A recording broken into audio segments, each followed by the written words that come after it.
Moscou n'a pas tardé à envoyer des instructeurs, désormais sous l'étendard de l'Africa Corps, pour épauler l'armée burkinabé.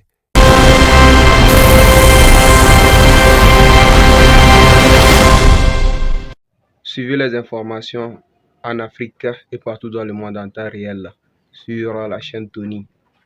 Et avant toute chose, likez, abonnez et surtout activez la cloche de notification pour ne rien louper. Aujourd'hui, je vais vous partager une nouvelle vidéo.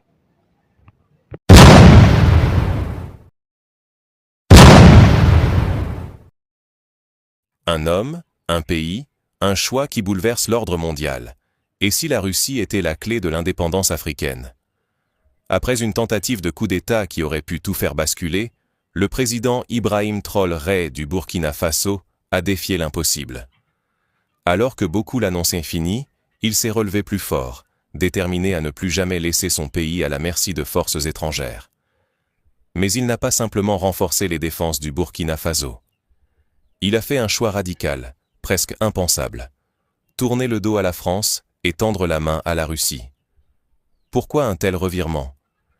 Pourquoi miser sur Moscou plutôt que sur Paris, alors que la France était le partenaire historique de la région, censé garantir la sécurité du pays?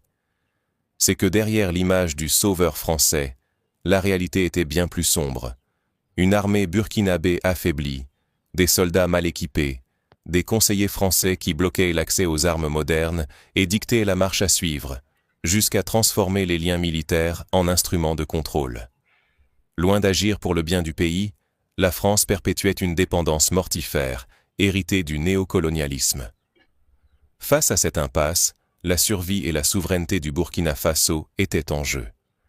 Mais pour comprendre ce revirement historique, il faut d'abord plonger dans les racines de la crise burkinabé. Comment la France, à travers des décennies de coopération, a-t-elle sapé la souveraineté militaire du Burkina Faso? C'est une question dérangeante, mais essentielle pour comprendre le vrai visage de la soi-disant amitié franco-burkinabé. Dès l'indépendance, tout semblait clair. Le Burkina Faso, alors Haute-Volta, signait des accords de défense censés garantir sa sécurité. En réalité, ces accords étaient déséquilibrés dès le départ. Derrière le vernis de l'assistance, la France gardait la main mise sur la formation, l'équipement et même la chaîne de commandement de l'armée burkinabé. Il suffit d'observer comment, année après année, les conseillers militaires français dictaient leurs lois à Ouagadougou. Loin de permettre au pays de bâtir une force autonome, ils encourageaient l'achat d'armes démodées ou imposaient des restrictions sur les équipements réellement nécessaires à la défense du territoire. Pourquoi, si leur intention était d'aider, avoir toujours orienté le Burkina Faso vers des armes dépassées, souvent achetées à la France elle-même? Pourquoi avoir freiné l'acquisition de matériel moderne et performant auprès d'autres partenaires? Le résultat, c'est une armée abandonnée, dépendante, souvent contrainte de combattre avec des armes obsolètes, des véhicules rafistolés, et sans possibilité d'assurer sa propre maintenance. Mais ce n'est pas tout. Les soldats eux-mêmes étaient victimes de cette politique. Salaires de misère, rations insuffisantes, logements indignes.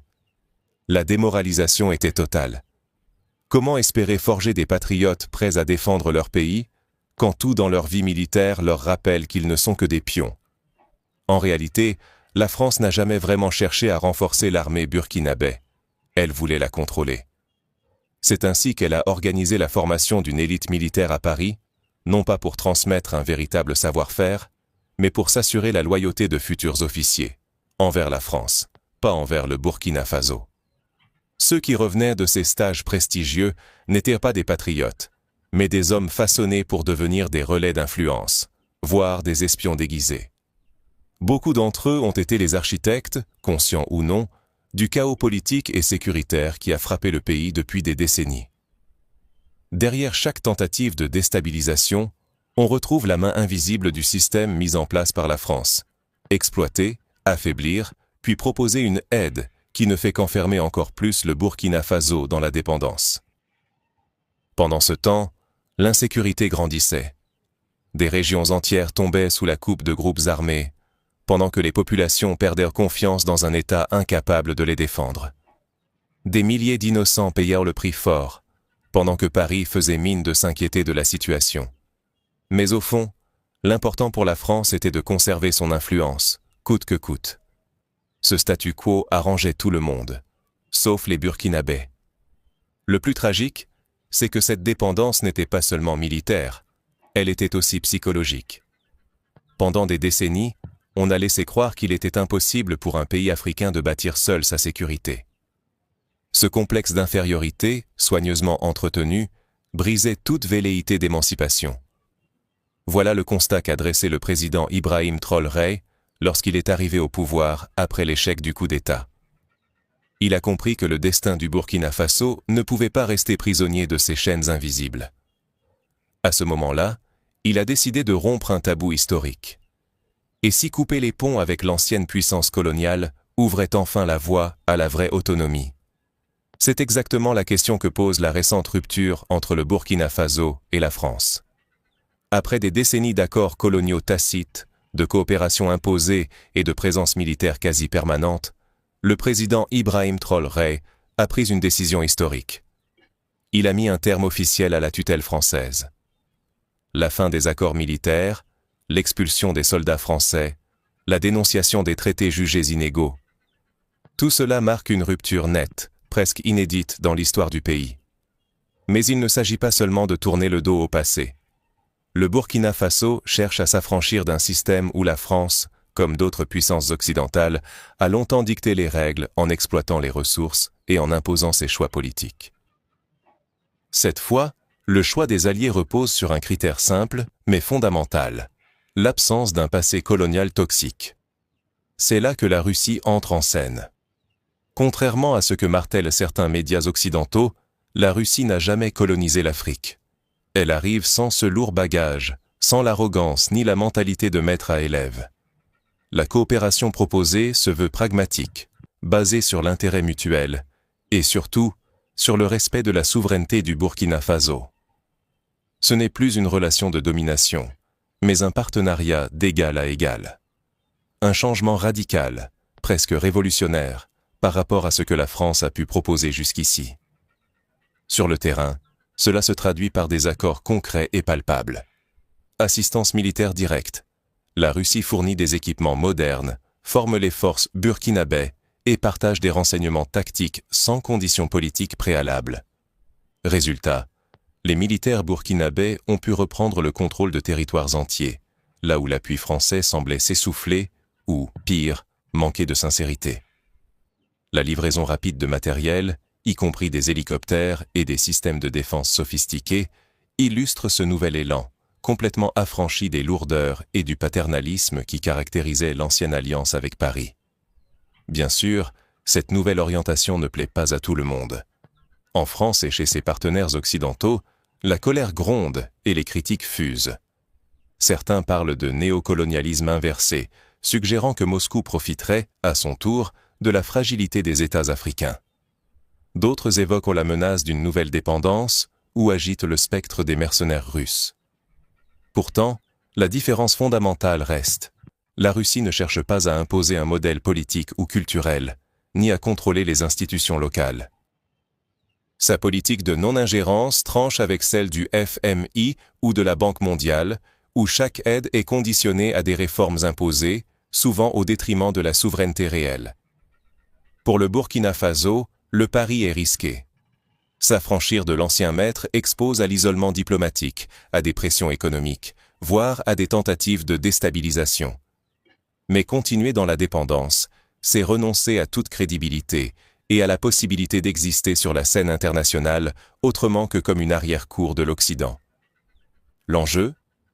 Réussir cette transition vers une souveraineté authentique, ou échouer et voir s'envoler le rêve d'émancipation, avec à la clé la perte de contrôle sur l'économie, la sécurité et l'avenir même du pays.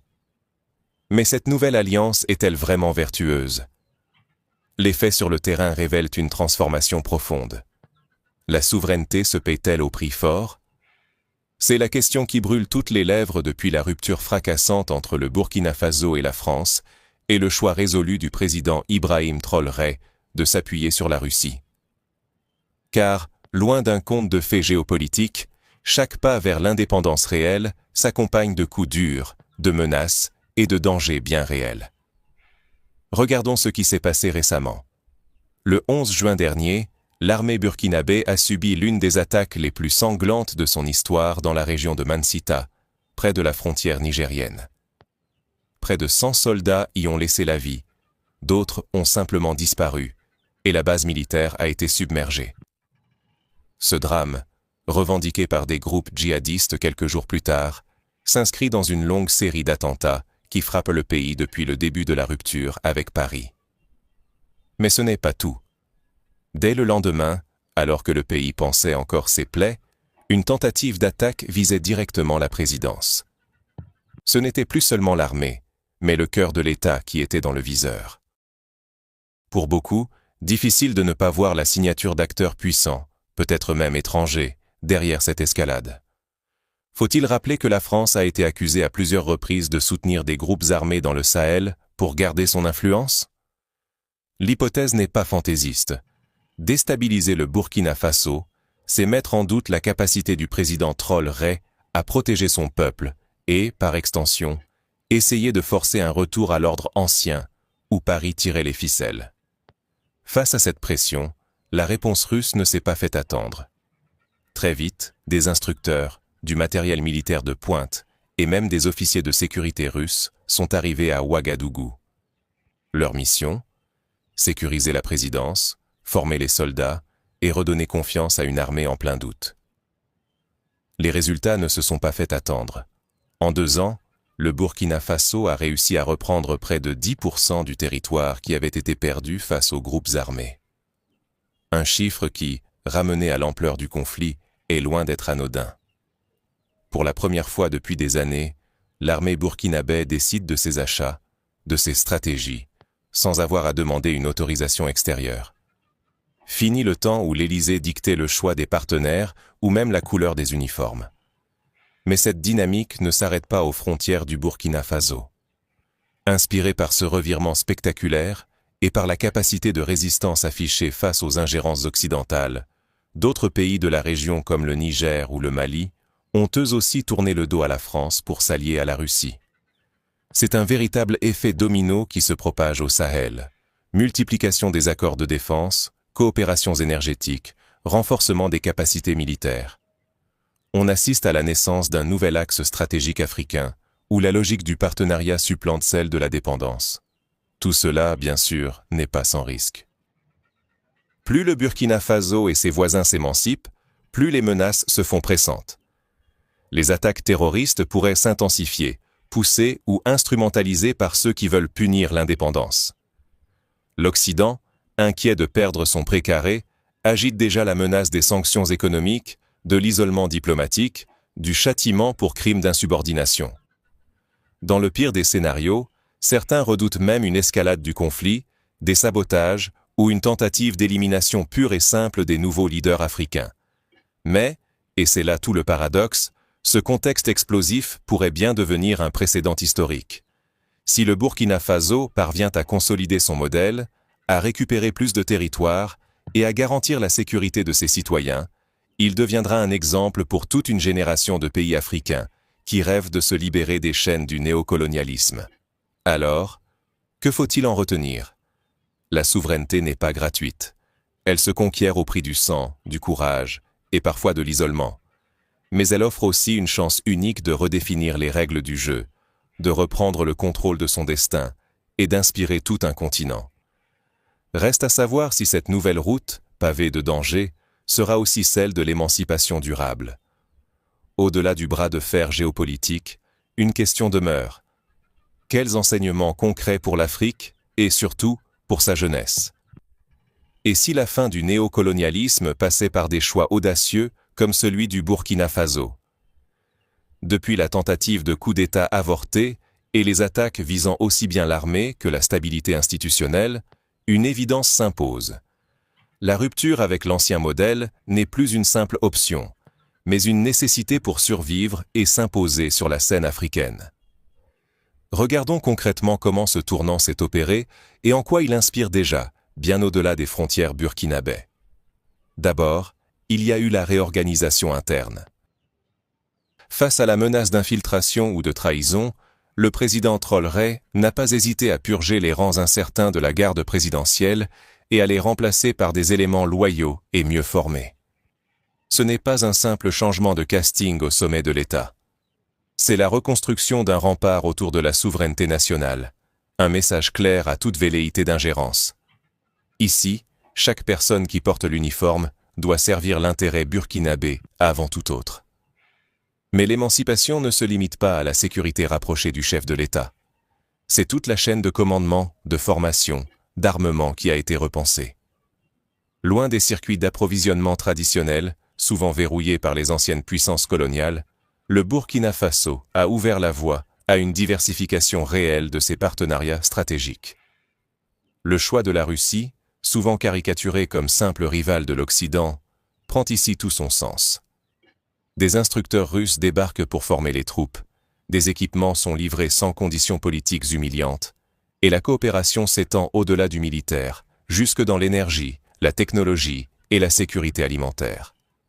Ce n'est donc pas une simple substitution de tuteurs. Le Burkina Faso signe des accords où chaque partie trouve son compte, loin des contrats opaques du passé. C'est un partenariat qui vise à rendre le pays moins dépendant, plus résilient et capable d'exercer son propre choix de société. À l'inverse du modèle occidental, qui a souvent imposé ses valeurs, ses priorités et ses solutions, le nouveau paradigme s'adapte aux besoins locaux et respecte la trajectoire propre de développement burkinabé. Ce refus du mimétisme occidental a un impact bien plus large qu'on ne l'imagine. L'exemple burkinabé devient une source d'inspiration, un catalyseur pour d'autres nations africaines tentées par l'expérience de la réappropriation. Il suffit d'observer les discussions au sein de la CEDEAO, les débats houleux sur la présence étrangère au Mali, au Niger et même plus au sud. Partout, la question de l'autonomie réelle refait surface. Ce que le Burkina Faso propose, c'est une voie de rupture assumée, où l'on ne mendie plus la sécurité ou la croissance, mais où l'on redéfinit les termes mêmes du contrat national et international. Mais attention, le risque n'a pas disparu. Ce moment charnière, cette chance historique de redéfinir l'avenir du continent africain, peut vite se transformer en illusion si la vigilance faiblit. Si les nouveaux partenariats se transforment à terme en nouvelles dépendances, alors le cycle de domination recommence sous un autre visage. L'enjeu, c'est donc d'apprendre des erreurs passées, de garder la main sur la décision politique, économique et culturelle, et surtout, de ne pas laisser l'extérieur dicter, une fois de plus, la marche à suivre. Car aujourd'hui, ce qui se dessine devant nous, c'est la possibilité de sortir du piège de l'exploitation, de choisir enfin son camp, non pas entre l'Est et l'Ouest, mais entre la soumission et la souveraineté. Et jamais ce choix n'a été aussi tangible, aussi urgent. Reste à savoir, le peuple africain va-t-il saisir le moment et faire entendre sa voix? Et vous, quelle place voulez-vous occuper dans cette nouvelle page de l'histoire africaine? Observateur passif ou acteur engagé du renouveau du continent? Car aujourd'hui, au Burkina Faso, c'est bien plus qu'un simple changement d'allié qui s'opère sous nos yeux. En rompant radicalement avec la France, le président Ibrahim Traoré a posé un acte fort.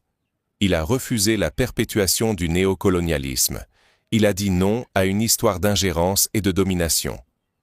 Son choix d'une coopération stratégique et militaire avec la Russie ne relève pas d'un simple opportunisme. C'est une décision mûrement réfléchie, prise dans un contexte d'attaque, de menaces internes et d'instabilité orchestrée, où la France, bras armés d'un système hérité du passé, ne protégeait plus ni la souveraineté ni la sécurité du Burkina Faso. La Russie, souvent présentée comme un rival cynique de l'Occident, joue ici un tout autre rôle, celui d'un partenaire prêt à respecter la souveraineté d'un pays africain, à lui donner les moyens de défendre ses propres intérêts et à s'émanciper des tutelles extérieures. Depuis la tentative de coup d'État et l'attaque du 11 juin, Moscou n'a pas tardé à envoyer des instructeurs, désormais sous l'étendard de l'Afrique Accord, pour épauler l'armée burkinabé et consolider le pouvoir de Traoré. Ce n'est pas qu'un geste symbolique. La présence de ces spécialistes russes incarne une nouvelle politique de coopération, où la sécurité, la formation et le respect mutuel remplace la soumission et l'exploitation. Mais attention, il ne s'agit pas d'un transfert de dépendance ni d'une simple changement de colon. Trolley a entrepris une profonde réforme de la garde présidentielle, écartant soigneusement tous ceux dont la fidélité était douteuse, choisissant personnellement chaque membre sur la base de leur intégrité, de leur loyauté et de leur engagement. Désormais, il s'entoure d'hommes et de femmes qui défendent réellement le pays, et non leurs propres intérêts ou ceux d'une puissance étrangère. Ce qui est en jeu aujourd'hui, c'est bien plus que la stabilité d'un seul pays. Ce sont les fondations mêmes de l'émancipation africaine. Pouvoir politique, contrôle de l'économie, sécurité, image à l'international, tout cela se joue dans les choix que font les nations, dans leur capacité à s'affranchir d'un ordre hérité du passé et à tracer leur propre voie. Fermer les yeux, c'est risquer de soutenir, parfois sans le vouloir, des systèmes qui exploitent et affaiblissent, ou pire, se retrouver du mauvais côté de l'histoire. S'informer, comprendre, c'est déjà agir. Alors, la question est claire.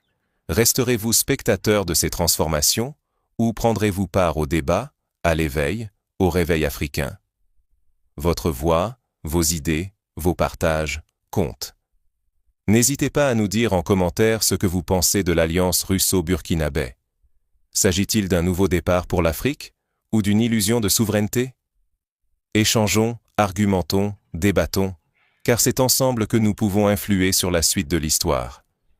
Si ce genre de sujet vous passionne, abonnez-vous à notre chaîne pour explorer avec nous l'histoire, la culture et les enjeux contemporains de la souveraineté africaine. En vous abonnant et en activant la cloche, vous ne ratez rien, mais surtout, vous rejoignez une communauté qui veut comprendre, débattre et agir. Ensemble, faisons résonner une autre voix, plus lucide, plus juste, pour l'Afrique et pour le monde. Merci d'avoir regardé et à très vite pour un nouveau regard sur l'histoire et l'actualité du continent africain.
Ok, je pense que nous sommes arrivés à la fin de notre vidéo. Et c'était votre gars Tony. Et surtout, essayez de liker et d'abonnez-vous. Et n'oubliez pas d'activer la cloche de notification pour ne rien louper de nouvelles vidéos à venir. On est ensemble. Ciao.